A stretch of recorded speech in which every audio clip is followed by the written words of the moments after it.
Good morning. I'm Karen Tucker Barasano, and I'm a member of the Standing Committee, and I'm co-chair along with David Gaynor this year. On this first in-person Sunday service of 2023, I'd like to welcome you to First Church Unitarian in Littleton, Mass.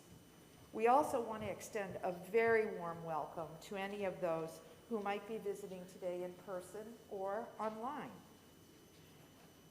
I want to call your attention to just a few items this week, and one is that there's going to be a New Year's Circle Dance, and that's going to take place next Friday, the 13th, at 7 o'clock right here in the vestry. And newcomers are always welcome to come. And if you want to know more about it, you've never participated, just contact Ron Willett, and his information's in the directory. And then second of all, as you may know, with the passing of Doug, we have lots of spots in our hospitality. And so you'll be seeing an email come out this week, but in a leadership role, I always like to talk a little bit about the kinds of service that we provide. And one of them, of course, is participating in the volunteer activities in our church. So please, we ask you to take a look. You can always change as long as you find someone to replace you, as I found out myself this week. And just sign up for, also we are, the coffee hour signups went through January, so we'll want to start taking a look at the next 3 months so we can continue coffee hour. This morning's service is our annual remembrance service, and this gives you a chance to remember and honor those who we've lost this year, as well as babies we may have welcomed this year. And with that, enjoy the service and welcome to church.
Today we contemplate the mysteries, the mystery of birth, the mystery of existence, the mystery of death.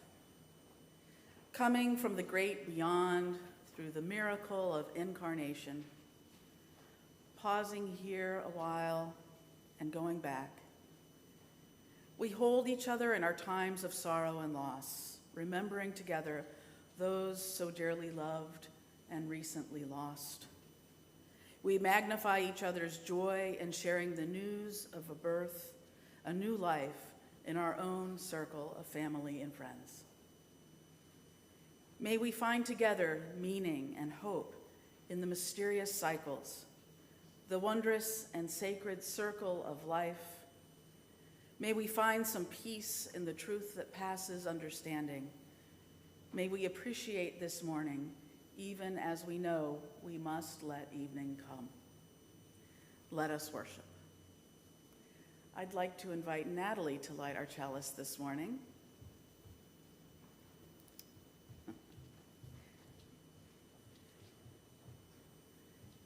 And as Natalie lights our chalice, please say with me the words of our covenant. Love is the spirit of this church, and service its law. This is our great covenant, to dwell together in peace, to seek the truth in love, and to help one another.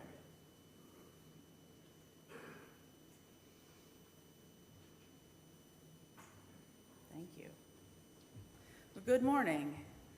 I join with Karen in welcoming you here to First Church Unitarian in Littleton, Massachusetts.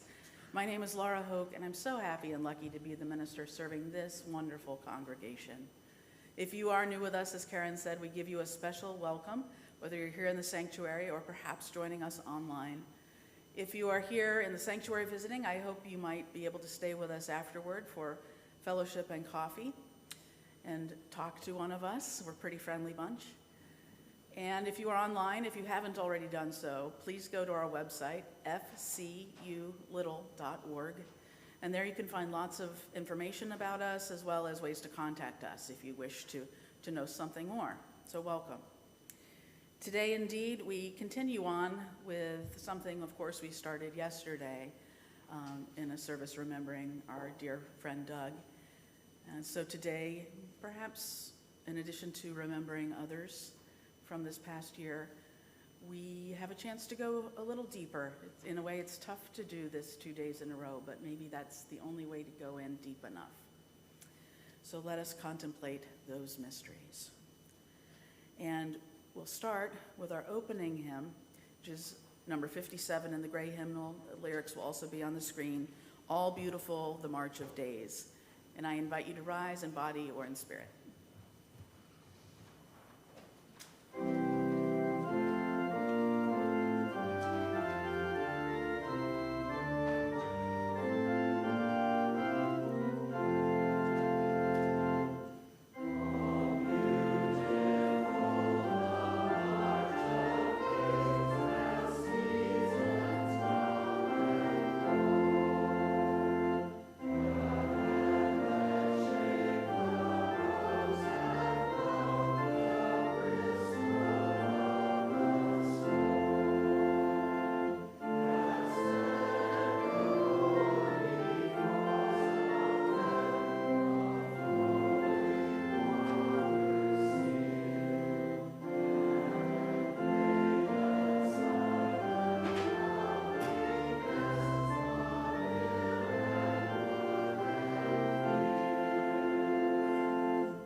Good morning.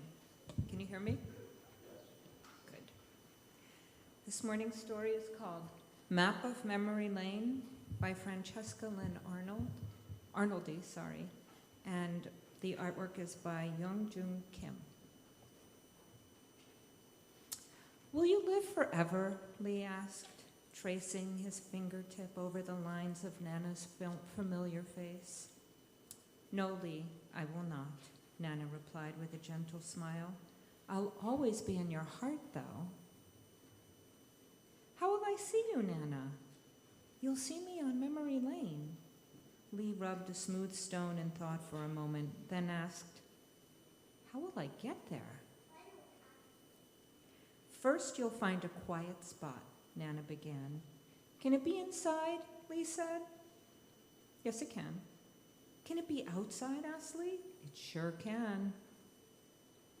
Next, you'll close your eyes, Nana continued. In your mind, you'll picture a road.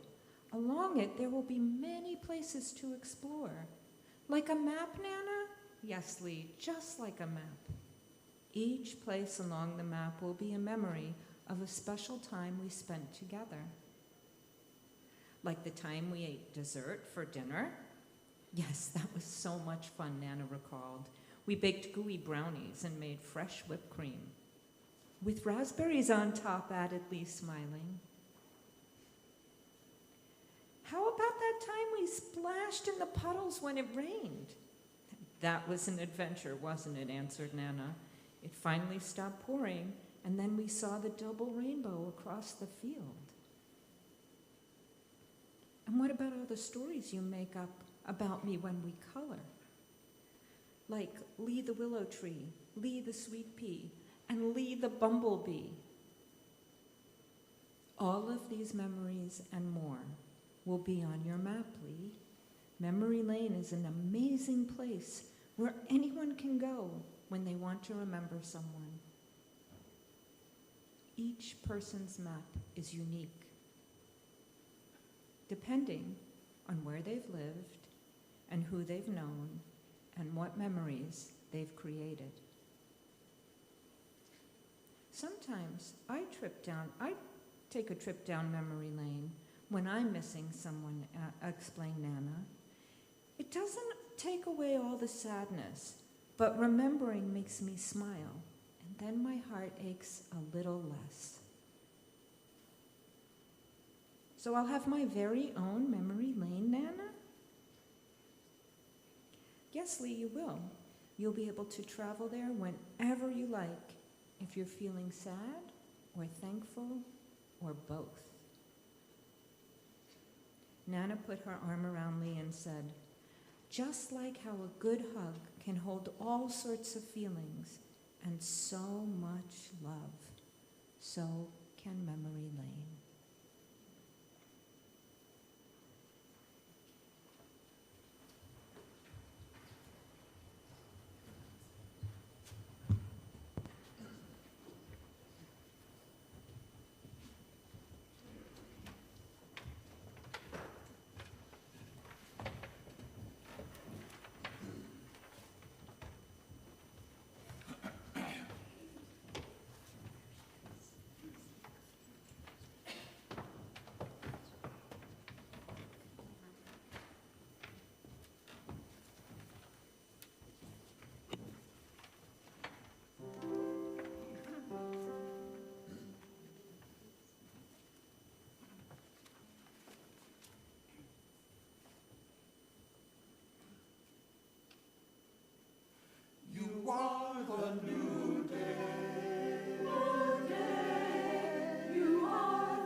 Well, go your way in peace already. Jeez.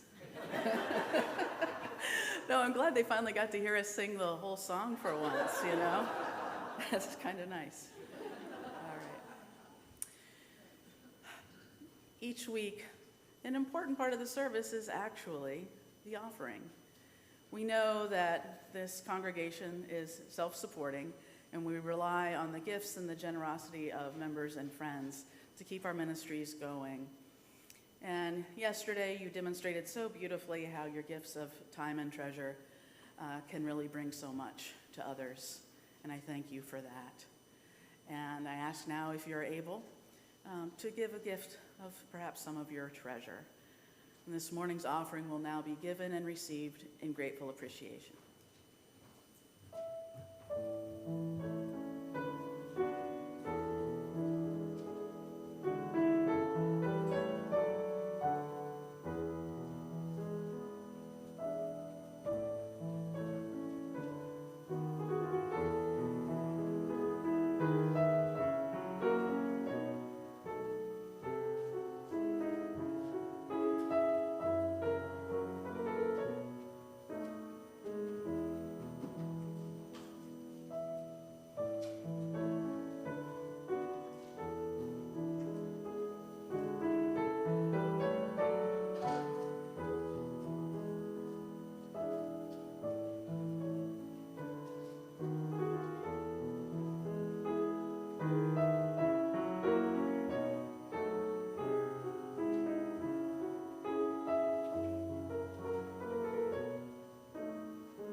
Please join with me in the words of our response. We are grateful for the opportunity to give and serve, and grateful for the gifts we have received. May this affirm the ministries of our church community, both within and beyond these walls.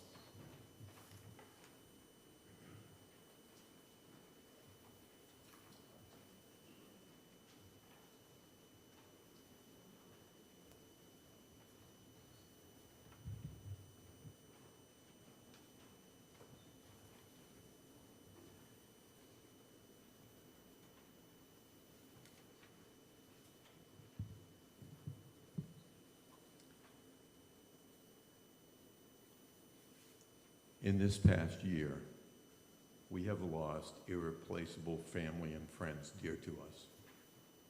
Some close at hand and others far away. All are sorely missed. Today we'll begin by lighting 2 candles in loving memory of our FCU loved ones whom we lost this year. We light 1 candle to honor Pat Hadley.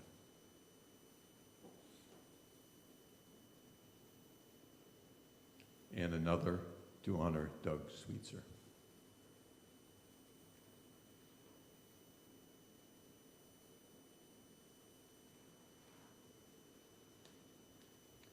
We miss our friends dearly. Now I invite anyone who wishes to come forward to the microphone and say the name of a friend or family member who has died this past year. A deacon will light a candle in your friend or family member's honor. Please tell us your name as well as the name of the person you are remembering.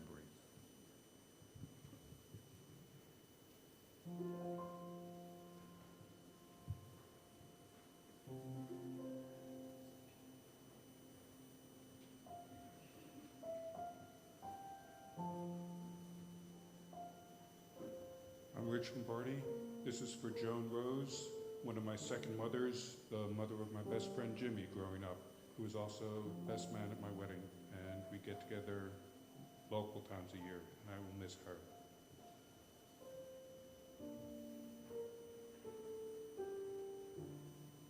I'm Joel Ross. The candle is for my cousin, Michael Peter Schwartz.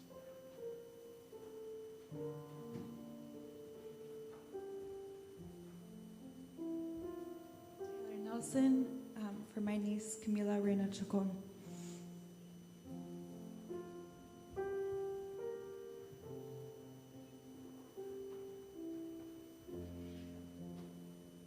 I'm Mary Gerleo. My candle is for Carla Torres, my best friend from college, who changed my life and introduced me to my husband.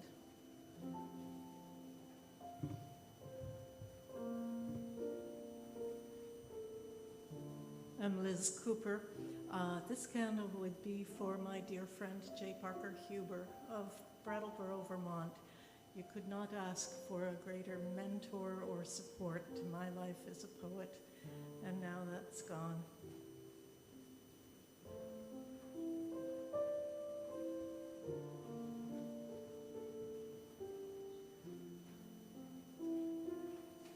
I'm Eleanor Gentleman. 3 lovely people. Ray Gagnon, Greedy, and Dorothea Workle Regan.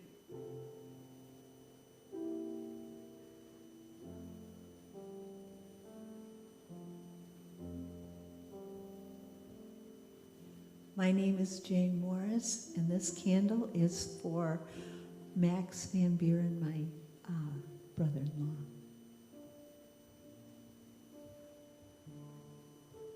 My name is Cindy Malley, and I would like to light a candle for my aunt, Jamie Bazinski.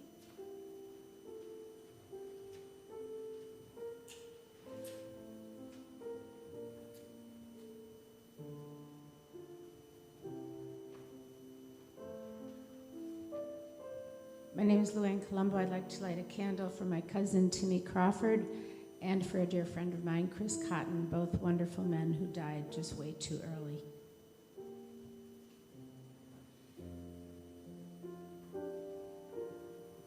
Bill Dustin.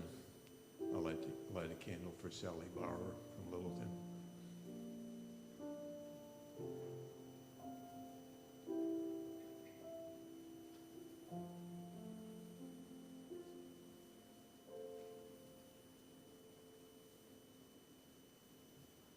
Would anybody like me to bring the microphone to you?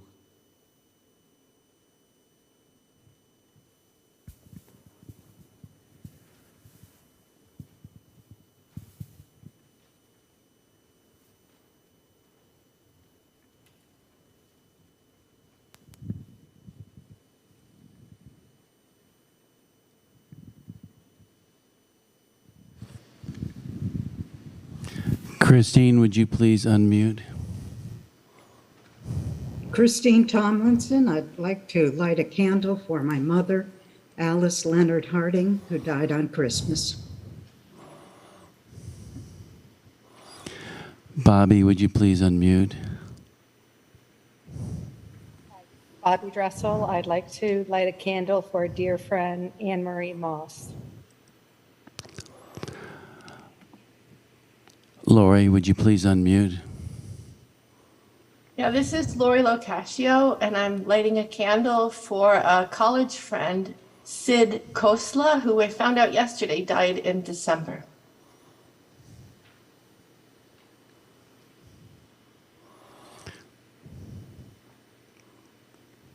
Thank you.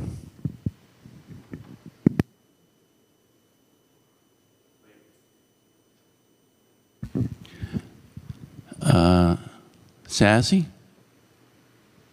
please unmute?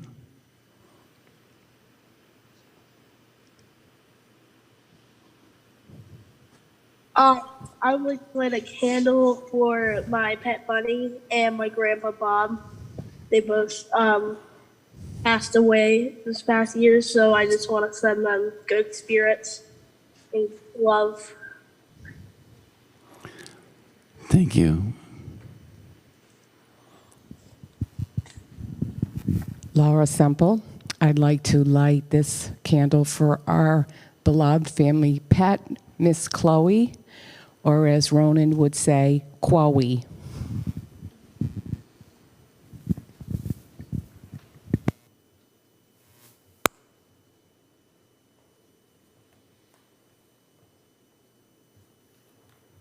Thank you for those remembrances.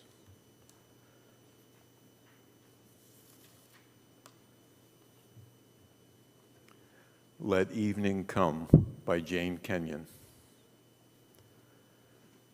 Let the light of late afternoon shine through the chinks in the barn, moving up the bales as the sun moves up. Let the cricket take up chafing as a woman takes up her needles and her yarn. Let evening come. Let dew collect on the hoe abandoned in the long grass. Let the stars appear and the moon disclose her silver horn. Let the fox go back to its sandy den. Let the wind die down. Let the shed go black inside. Let evening come. To the bottle in the ditch, to the scoop in the oats, to air in the lung, let evening come. Let it come as it will, and don't be afraid. We are not left comfortless, so let evening come.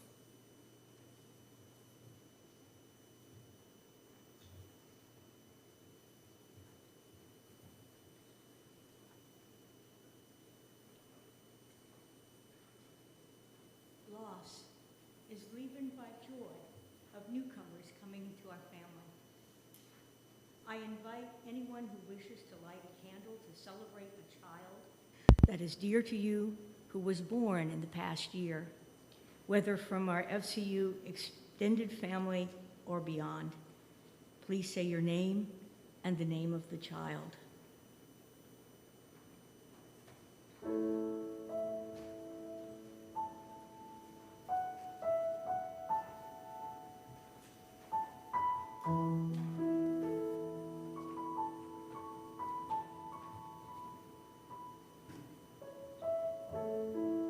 Debbie Eston, my great niece, Claire Bennett Gruner.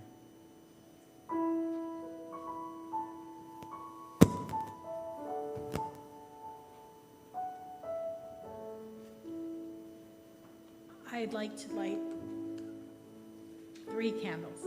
The first is for Sophia Lazarski, who's a new cousin. The second is for Cody Hanna, who's also a new cousin. And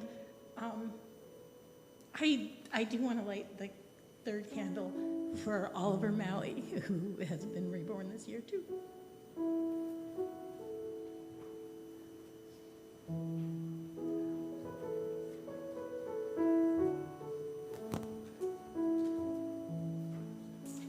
I'd like to light a candle for my great niece, Michaela Pantano.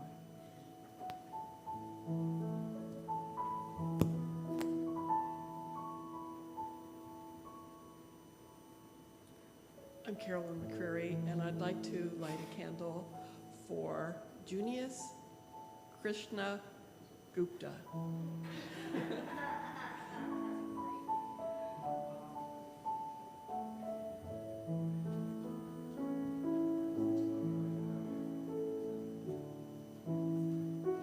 We're welcoming 2 great souls to the family. Let's see if I can do it. Aileen Dearnley and Jacques Nuncio.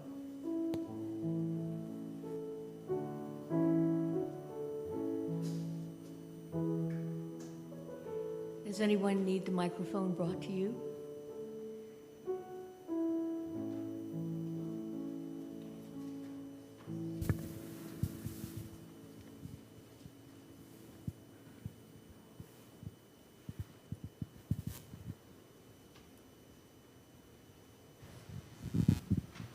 Bobby?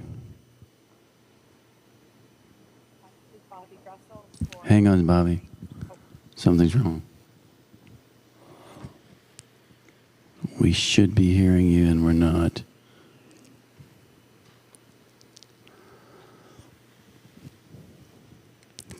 Can you try that again, Bobby? Yes, this is Bobby Dressel. Good, go. Okay.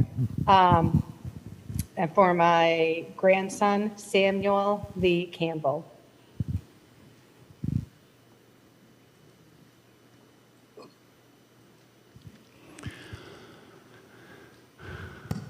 Tom Malone? Good morning. Tom Malone. I wanted to recognize the arrival of Colton Malone and Erin Lucian to the family.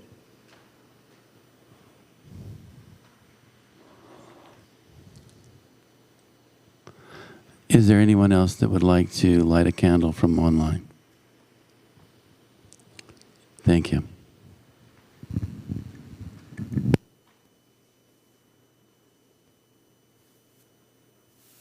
We are your children. Out of the infinite, we have come to you and through you. We are the old yet ever new miracle of incarnation. Give us a chance to grow within the warmth of your unfailing love into souls sensitive to beauty, hearts open to love, and hungry for the imperishable values of life. Do not shrink and wither us with fear, but quicken with faith the springs of courage within us. Enter with us through the gates of wonder into the wider perspectives of the morrow. Accept us as we grow into a fellowship of mutual respect and shared responsibilities, that we, in our turn, may be worthy parents and guardians and friends of the coming generation.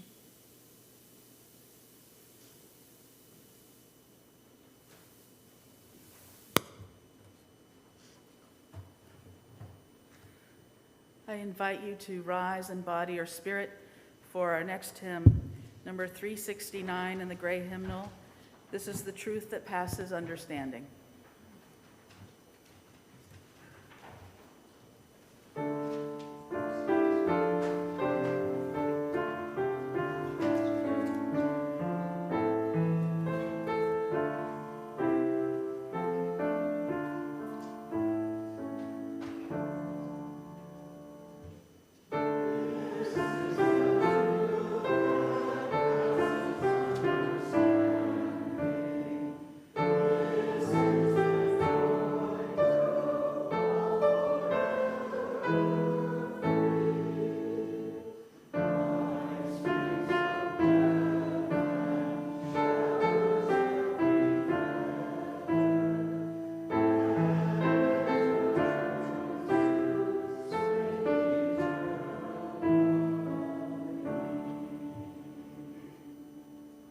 Please be seated.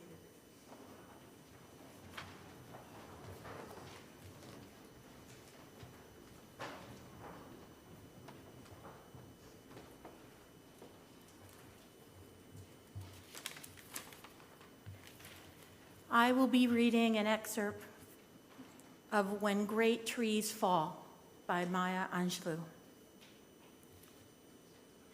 When great trees fall, rocks on distant hills shudder. Lions hunker down in tall grasses, and even elephants lumber after safety. When great trees fall in forests, small things recoil into silence, their senses eroded beyond fear. When great souls die, the air around us becomes light, rare, sterile. We breathe briefly. Our eyes briefly see with hurtful clarity. Our memory, suddenly sharpened, examines, gnaws on kind words unsaid, promised walks never taken.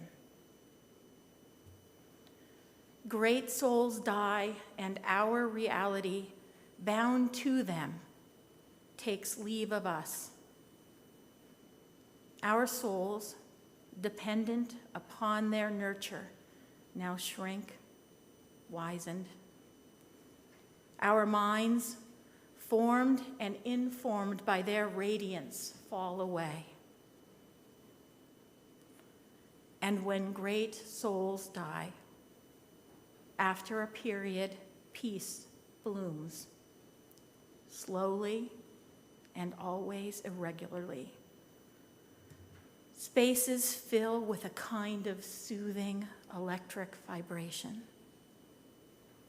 Our senses, restored, never to be the same, whisper to us. They existed. They existed. We can be and be better, for they existed.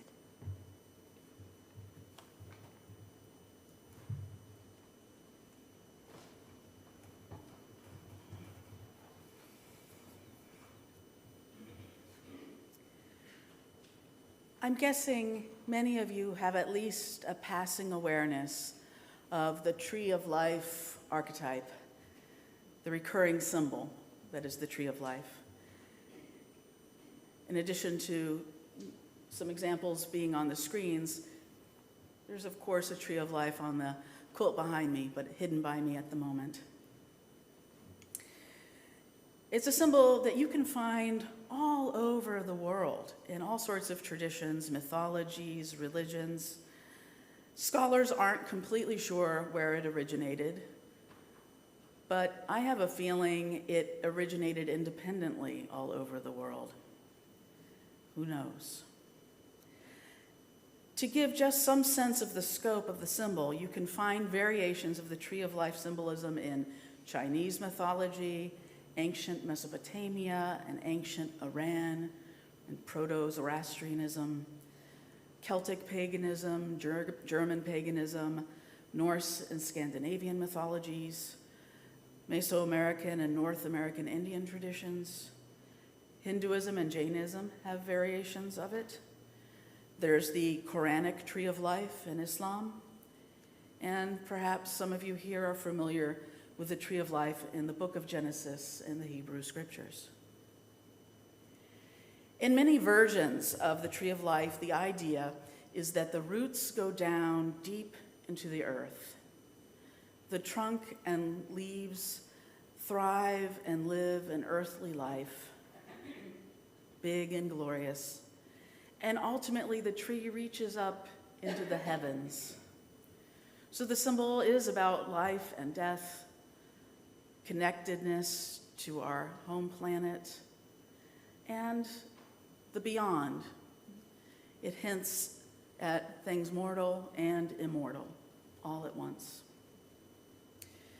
In the book of Genesis, the Tree of Life is sometimes confused with the tree of knowledge of good and evil, the tree from which Eve ate the forbidden fruit. Eve eats the forbidden fruit from the tree of the knowledge of good and evil, and of course, then Adam and Eve are expelled from the Garden of Eden. And God then takes special care to protect the even more important tree of life. God places an angel and a flaming sword by the tree of life. Because if you eat from the tree of life, you get to live forever. And God doesn't want that in the book of Genesis. One of the many reasons that the Tree of Life can be such a powerful and appealing symbol all across the world in different traditions, I believe, is that it's easy to form a connection with a tree, sometimes even a lifetime connection. Personally, I've seen many beautiful plants that I've enjoyed, but I never felt like I had a connection or even a kind of a relationship with plants other than with certain trees. Trees can have a powerful presence. Trees, unlike most plants, can be actual landmarks because they're so big and they can live for so long. The two trees believed to be the oldest on Earth are one in California and one in Chile, both believed to be about 5,000 years old, which is astounding. If you think about it for a moment, can you picture in your mind's eye a special tree from your own life?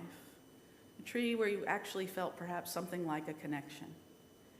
Perhaps a tree from your childhood that you used to climb. Perhaps a tree you yourself planted. Maybe it's one you see every day in your yard or a park near you. If you can, just think about a tree that stands out to you.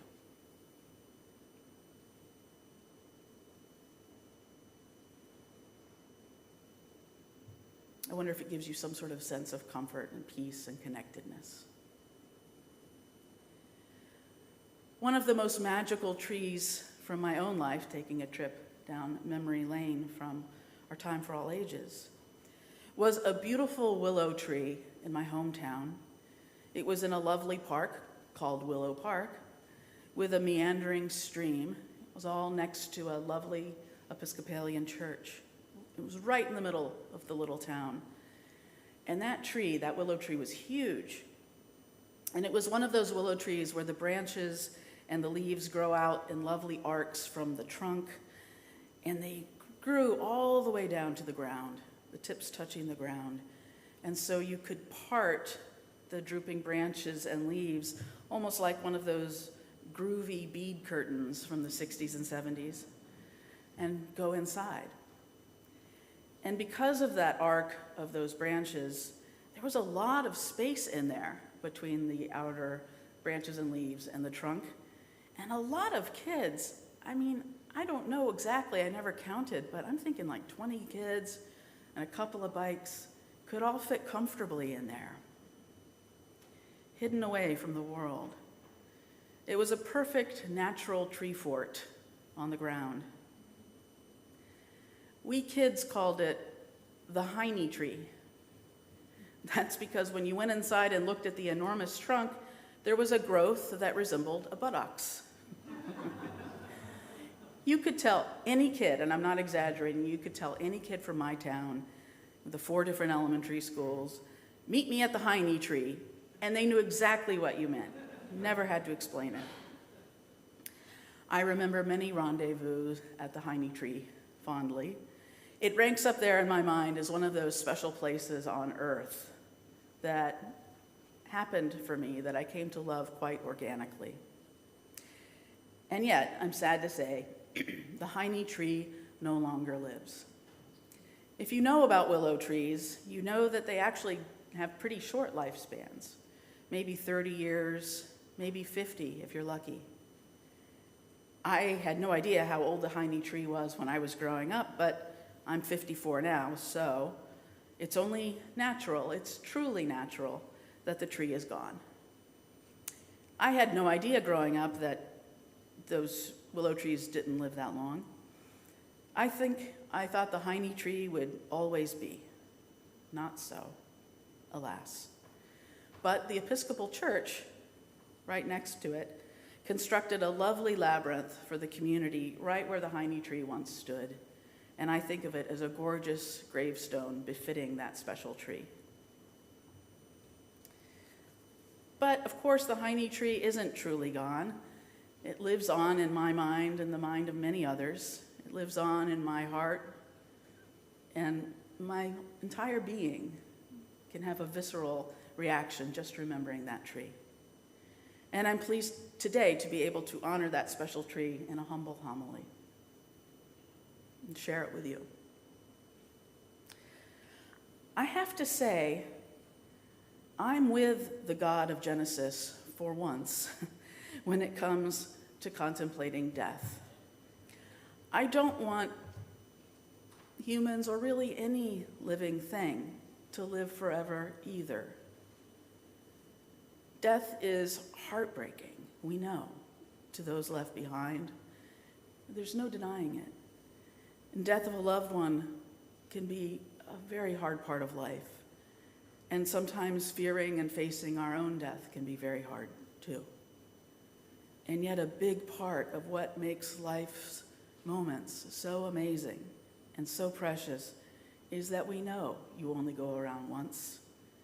We know life is short. We know you have to make it count. Staying in human form forever, if you really play it out in your mind, you start to see that perhaps death isn't the worst creation or invention of the God of Genesis or of the laws of the universe, if you prefer. Impermanence is frustrating and sometimes heartbreaking too, but there is something to be said for it as well. May we indeed truly treasure the short and precious time that we are lent to one another. May we treasure the short and precious time that we are in this form on earth, and appreciate every day the beauty of that mysterious gift. May we give thanks for the gift of life, the complicated gift of impermanence, and the gift of new life once again, time after time. May it be so. Blessed be, and amen. Our closing hymn is number 301 in the gray hymnal, Touch the Earth, Reach the Sky. And I invite you to rise in body or spirit.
Friends, for our closing words, if you are comfortable and with permission of the person next to you, you can hold hands or touch elbows or feet or whatever works for you. Or if you prefer, simply put your hand up and feel the energy between us and with those online as well. For our closing words. May we have roots that hold us to this dear and beautiful planet. May we be a strong and sturdy trunk We can hold it all in. May we be blessed with long lives. May we be blessed with thriving and blossoming. May we remember, as a wise person pointed out, that leaves that fall from deciduous trees like the tree of life is always depicted lose their chlorophyll green coloring as they die, and those beautiful yellow and orange and reds, those are their true colors coming through, showing the beauty of the other end of the life cycle as well. And may we reach up to the heavens and the great mysteries of the beyond and treasure every moment. May it be so. Blessed be, and amen.